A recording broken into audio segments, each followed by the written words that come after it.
Hey guys, this is Woodworker Royer, and today we're going to be going through my US General toolbox. This unit is a couple years old. It's obviously not the Series 2 because it doesn't have a big, huge Series 2 logo on like every drawer. Um, and this is a great little tool. Um, I mean, it's not really little and it's not really a tool. It's kind of a tool. It's storage for tools.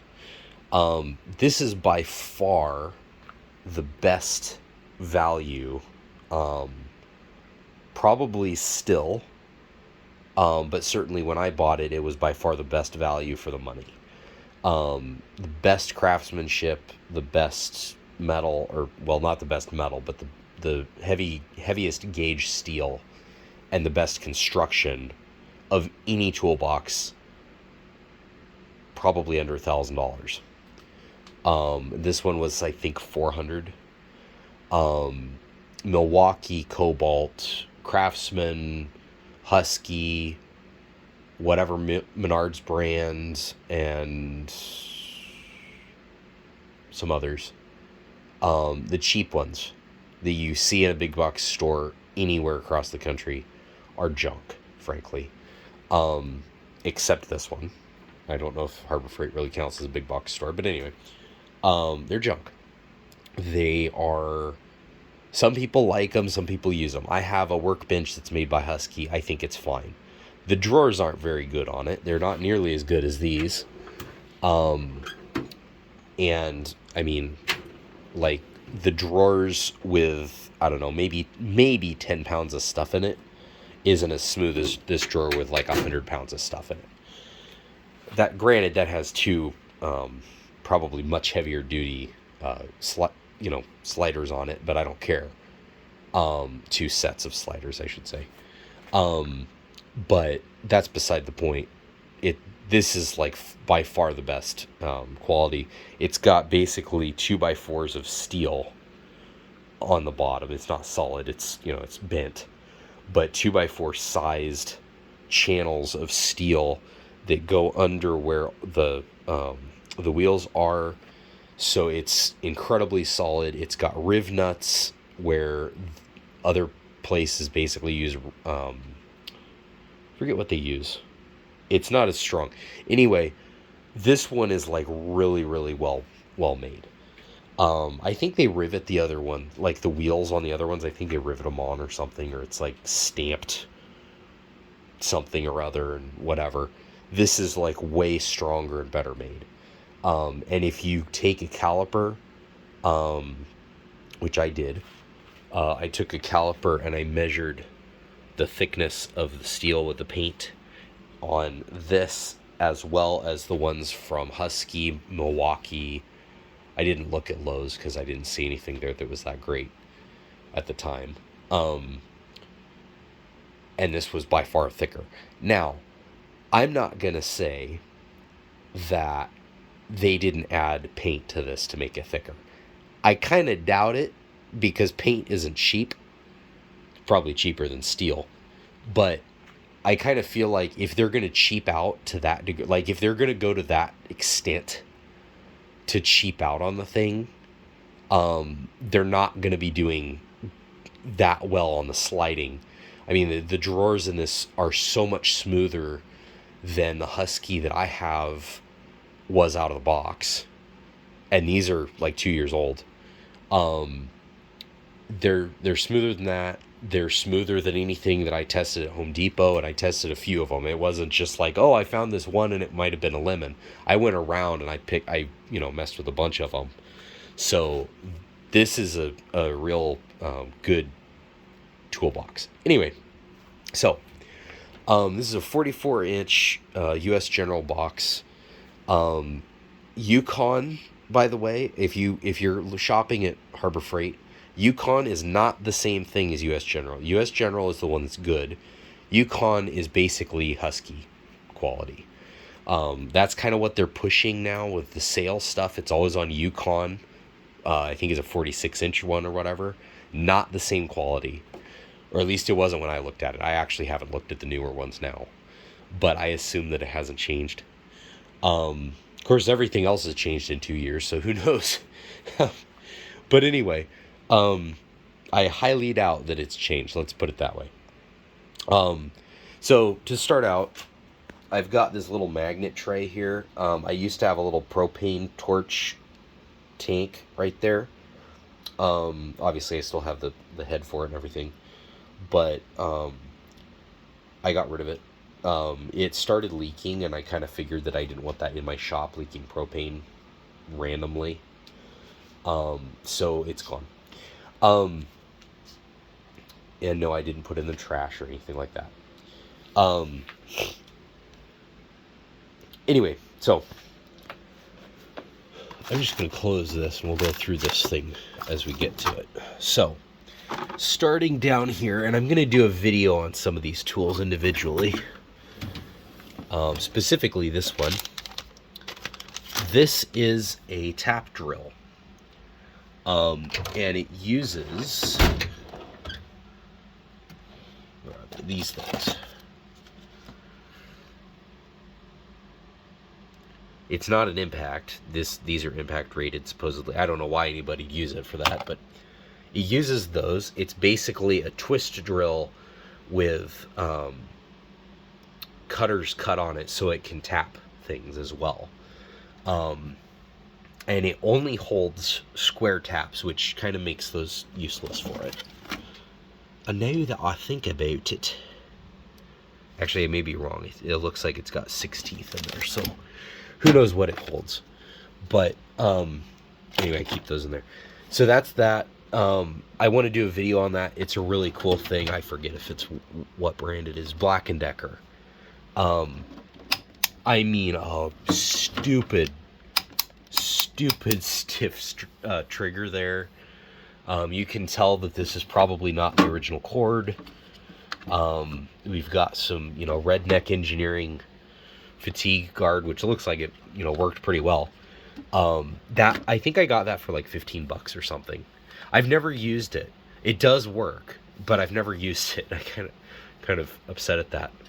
I've got my rigid work light. When I'm not in the middle of a table saw project, I have gallon baggies and little snack baggies in here, just because this is, a convenient place for them. Up here, I have random stuff. I've got a junky old... Oh no, this isn't a junky old one. This is a newer one. Why is this out here?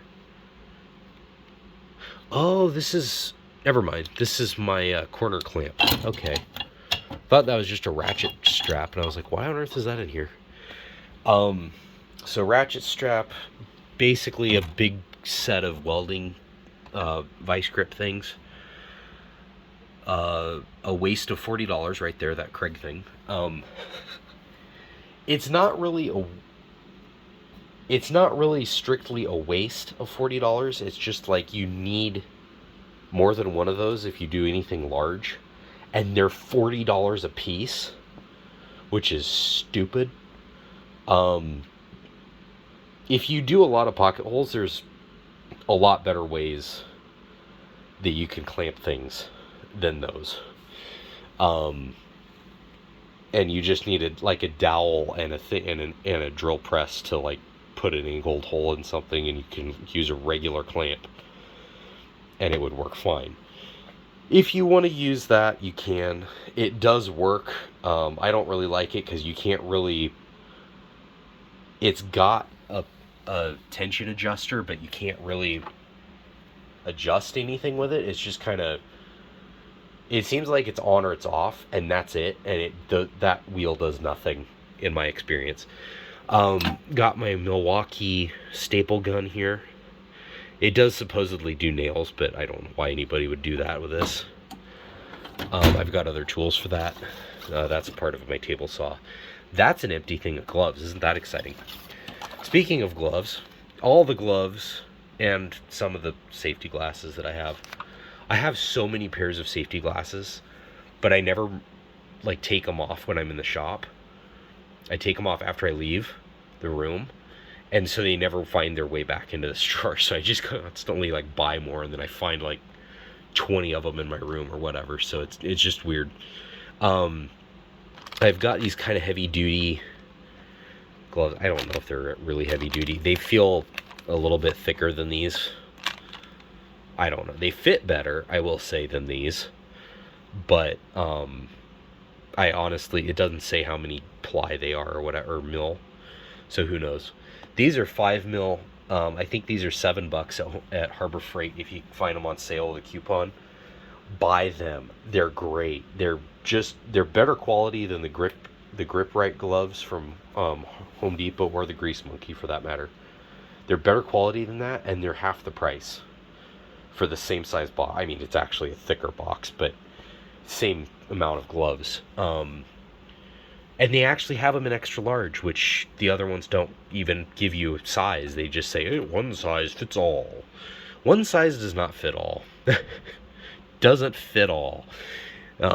Anyway, I've got these. I found these during the very beginning of COVID. These were all sold out everywhere. Like, nobody had them. And I'm like, good night, I need gloves. And so I bought these, like, stupid heavy. They're supposedly only 6 mil thick. I don't believe that. Either these guys are lying about that, or they're lying about that, or they don't know what they're talking about. I don't know which. Somebody's lying about something, because those are a lot heavier than those. This is a bunch of things for the safe dry. Basically desiccant gel that I have in other drawers. It goes from purple to pink. Once it's pink, you switch it out, and you can bake it in the oven to kind of like soak all the moisture out of it. They really don't last very long, so I don't recommend it. But I got a bunch of them at Walmart for cheap, so it doesn't matter. My new torque wrench from Pittsburgh that I got for $5. My Tecton breaker bar, 18-inch. I think it's 18-inch. Pretty sure it's 18-inch. I don't know. Looks bigger than 18 inches to me, so I'm going to measure it. Because I do have tape measures around here by the dozen. Never find one when I'm actually wanting to look for one, usually, but yeah. 18 inches, it's a little bit longer than that, depending on where you measure it from. But anyway, about 18 inches. Harbor Freight Pittsburgh Pro composite 90 tooth ratchets, or 72 tooth, I think. So smooth. They're by far the best ratchet I've ever used. Now, I haven't used Snap-on or something like that, so I'm sure they're better, but I haven't found it. Or I haven't used it, I should say. Bunch of Craftsman stuff. This is just some off-brand half-inch drive that I kind of think is hilarious. Why you need a half-inch drive that's like 4 inches long is beyond me, but I mean, I guess there's some at some point there's a reason, but like I don't really see that there would be a legitimate reason for that. I think these are sensor wrenches or something. I don't know. Whatever those are. It's kind of an interesting thing. It looks like it's got a 1/4-inch drive. If you wanted to put a breaker bar or something on the end of it. Nothing in that one. It used to be large metric wrenches, large SAE wrenches, but I just mixed them because I only have 5 large wrenches. So it's kind of pointless. So I will go down here. This is my woodworking drawer. Number 6, number 5, number 5. Wait, no, this is a, yeah, that's a number 6. This is a number 5. I don't know what that is. That must be a number 5 as well, I guess. Yeah. 655, rusty, by the way. What is this? 4. And then, actually, those might be 4.5s. I don't remember. Anyway. And then a bunch of little, I think there's number 62s, these little things. Bell Systems, brace, number 78, rabbit plane, card scraper sharpener, and then a random chisel that I kind of finished up the other day. A handle that is not a handle yet. Some wax and some desiccant gel so that doesn't stink and happen again, because I'm tired of it. Hate rust. Craig pocket hole jig. The black box under there is what is a Woodcraft like 100-piece kit or whatever, random drill bit size, like useful drill bit sizes in brad point and twist or regular twist. Bosch Daredevil, very good drill bits, spade bits, screw extractors, all kinds of other stuff, masonry bits, assorted bits, Dremel parts, little tiny drill bits, some taps, those drill taps that I showed you, extra drill bits, Dremel bits, huge masonry bit there. And I will give you a part 2 because my phone is about to die. So, hope you guys liked it, and I'll see you next time. Woodworker Ryer, out.